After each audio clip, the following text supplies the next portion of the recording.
പക്ഷെ അനീഷ ഒരാള് ബാക്കിൽ നിന്ന് മസാജ് ചെയ്തുകൊണ്ട് മാത്രമാണ് അവിടെ തന്നെ ഇരുന്നത്. ആണോടാ നായരേട്ടാ, വെറുതെ അത് ഇതൊന്നും പറയണ്ടോ, ആളുകൾ കേട്ടാ നേരാന്ന് വിചാരിക്കുന്നില്ലടാ. കൊറേ നേരം കഴിയുമ്പോ നമുക്ക് ഒരു മസാജിന് ആഗ്രഹിച്ചു, ഇപ്പോൾ ആഗ്രഹിച്ചു പോവുകയാണ്. അല്ലെങ്കിൽ പിന്നെ നമ്മുടെ കാര്യങ്ങളൊക്കെ നോക്കി നടത്താൻ പറ്റിയ ഒരു പെൺകുട്ടി ജീവിതത്തിൽ കടന്നു വരണം. അനീഷ് മനസ്സുകൊണ്ട് ആഗ്രഹിക്കുന്നുണ്ടോ ഒരു മസാജ്? അനുമോൾ, ഞങ്ങൾ കാണുന്ന അവിടെ സോഫയുടെ പുറകെ പോയി കിടക്കുമ്പോ ബ്ലാങ്കറ്റ് കൊണ്ട് അനുമോളെ കാല് തണുക്കെന്ന് പറഞ്ഞു, പക്ഷേ തലയണ കൊണ്ട് തരുന്നു.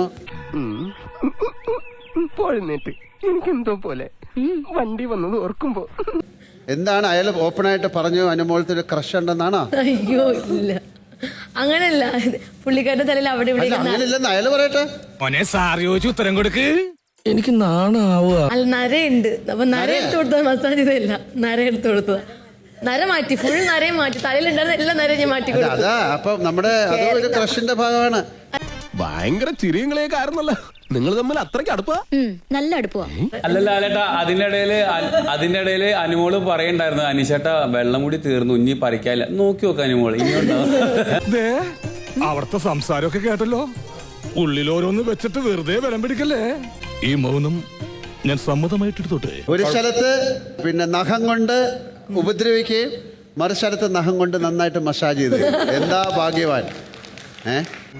നീ കാണുന്നില്ലേ ആ കണ്ണുകളിലെ പ്രണയം?